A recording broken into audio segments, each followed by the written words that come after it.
Si autrefois beaucoup avaient parié sur son échec, aujourd'hui Tesla est devenue le leader mondial des véhicules électriques, forte de ses ventes qui ne cessent de croître. Elle devance actuellement tous les géants de l'industrie automobile en termes de voitures électriques. En tant que figure emblématique de ce secteur, son succès inspire certains constructeurs traditionnels, particulièrement Toyota, le premier constructeur automobile mondial. En effet, l'entreprise japonaise vient de dévoiler sa ligne de production de véhicules électriques nouvelle génération qui utilise le même système de gigacasting que Tesla. Alors, quelles améliorations Toyota a-t-il concrètement apportées? Comment sa ligne de production et celle de Tesla se comparent-elles? C'est le programme de cette vidéo. Toyota a du retard à rattraper. Mais avant d'entrer dans le vif du sujet, il est important de comprendre la situation de Toyota en termes de transition électrique. Le constructeur japonais détient certes la première place en termes de vente de véhicules dans le monde, mais en ce qui concerne la production de voitures électriques, il a un sacré retard à rattraper. Et pourtant, la transition vers l'électrique s'accélère de plus en plus, comme en témoignent les chiffres de vente qui continuent d'augmenter à un rythme record. D'ici à la fin de 2023, les ventes mondiales de voitures électriques devraient dépasser les 14,5 millions d'unités selon les données de Counterpoint Research. Au cours du deuxième trimestre, plus de 2,15 millions de voitures électriques ont été vendues. Jusqu'ici, ce sont les jeunes entreprises qui dominent le marché et devancent largement les constructeurs automobiles traditionnels. Tesla a maintenu son avance en livrant 466 000 unités au deuxième trimestre, tandis que le premier constructeur automobile chinois, BYD, a comblé son retard avec 352 000 ventes, soit une hausse de 95% depuis 2022. Pour sa part, Toyota est largement à la traîne. En effet, sur les 4,15 millions de véhicules que la marque a vendus dans le monde au cours du premier semestre, seule une fraction, environ 0,19%, était entièrement électrique. Vous comprenez maintenant que le constructeur japonais a beaucoup d'efforts à faire dans ce domaine pour essayer de rattraper son retard. Mais ne vous inquiétez pas, Toyota a récemment annoncé qu'il avait l'intention d'accélérer ses stratégies d'électrification afin de renverser la tendance.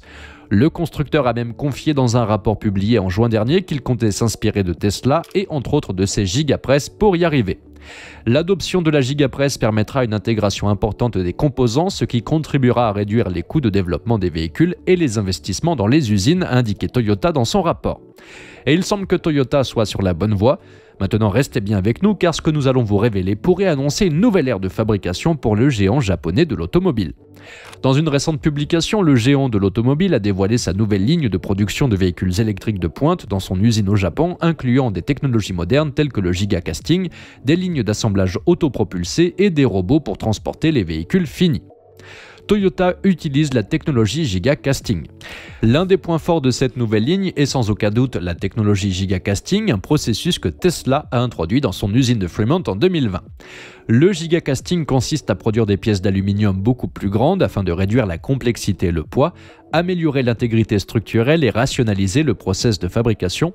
D'après Toyota, cette nouvelle approche permettra de réduire les coûts de fabrication de l'ordre de 37%. Pour sa part, Tesla aurait réduit ses coûts d'environ 30% grâce à cette méthode.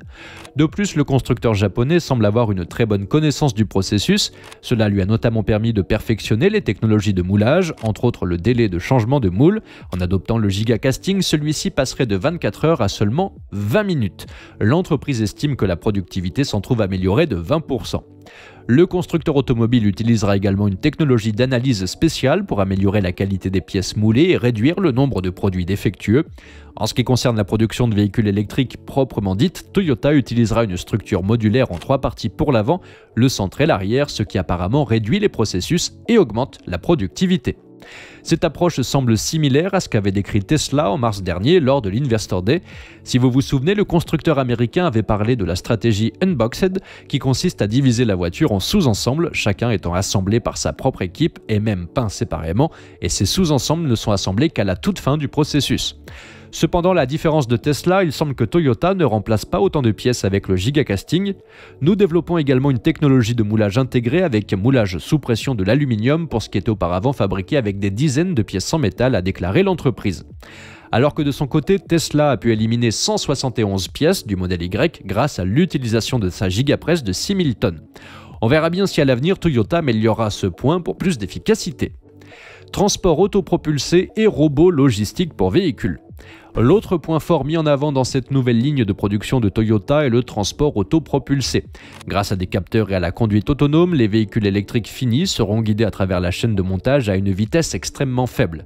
Comme vous pouvez le voir dans cette vidéo, cette voiture partiellement construite avec des pneus et une batterie mais sans côté ni toit se déplace à une vitesse d'environ 0,1 m par seconde. Elle se dirige ensuite vers un bras robotisé qui fixe des sièges apportés par un véhicule à guidage automatique. Une fois terminé, le véhicule est transféré dans une autre zone pour être inspecté et expédié. En utilisant des lignes automotrices, Toyota pourra non seulement améliorer l'agencement et la flexibilité de la chaîne de production, mais également réduire le besoin d'équipement de convoyage, un coût important associé à la fabrication.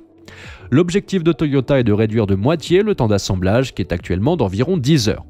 Toujours en matière de transport, le constructeur automobile a également présenté son robot logistique pour véhicules VLR, conçu pour améliorer le transport des véhicules.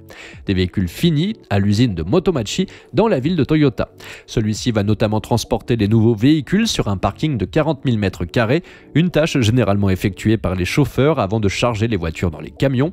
Cela va largement améliorer le processus de production, puisqu'en moyenne, les chauffeurs de camions parcourent 8 km par jour pour aller chercher les voitures, ce qui empiète sur le temps de conduite et ajoute à la charge physique d'un travail où le taux de rotation est élevé. Toyota a déclaré qu'il visait à faire fonctionner 10 de ces robots à Motomachi d'ici l'année prochaine et qu'il envisagerait d'autres usines par la suite. Il pourrait également vendre les robots à d'autres entreprises. Des batteries à électrolyte solide. Décidément, Toyota est sur tous les fronts en ce qui concerne les voitures électriques. À part ces innovations, la marque a également publié une image de sa ligne de développement de batteries à électrolyte solide. Toyota semble être à un stade avancé du développement des batteries solides et a promis en juin 2023 que sa percée mènerait à une batterie capable d'offrir une autonomie de près de 1200 km et de se recharger en seulement 10 minutes. Elle vise à commercialiser ses batteries solides d'ici 2027-2028. Contrairement aux batteries liquides, les batteries solides sont composées d'ions qui se déplacent dans un solide, de sorte que l'anode, la cathode et les couches électrolytiques solides doivent idéalement être étroitement collées les unes aux autres sans interstice. Toyota a réussi le difficile processus d'empilage des batteries à grande vitesse et avec une grande précision sans endommager les matériaux de la batterie en prévision de la production de masse, en utilisant un mécanisme innovant et une technologie de contrôle synchrone, a ajouté l'entreprise sur son site. Si Toyota arrive effectivement à produire en masse ce type de batterie, cela représentera une avancée majeure, car comme vous le savez sûrement, la production à grande échelle des batteries solides est à ce jour impossible en raison des coûts exorbitants et des pénuries de matériaux qui entravent encore la fabrication. De son côté, Tesla n'envisage pas jusqu'ici d'utiliser ce genre de technologie de batterie. L'entreprise américaine a plutôt choisi de suivre sa propre voie et de défier la norme future avec ses cellules de batterie 4680. En tout cas, une chose est sûre, avec cette nouvelle ligne de production de Toyota, cela va contribuer à accélérer de plus en plus la transition vers les voitures électriques. Pour rappel, le constructeur japonais vise à lancer 10 nouveaux véhicules électriques d'ici à 2026, avec l'objectif de vendre 1,5 million de véhicules électriques par an par la suite. Par contre, pour rattraper son retard en matière de voitures électriques, Toyota devra encore parcourir un long et difficile chemin. Et pour ce qui est de la conduite 100% autonome, pendant que Tesla amasse des montagnes de données du monde réel chaque jour pour perfectionner son intelligence artificielle, Toyota semble encore en train de chercher le bouton démarrer.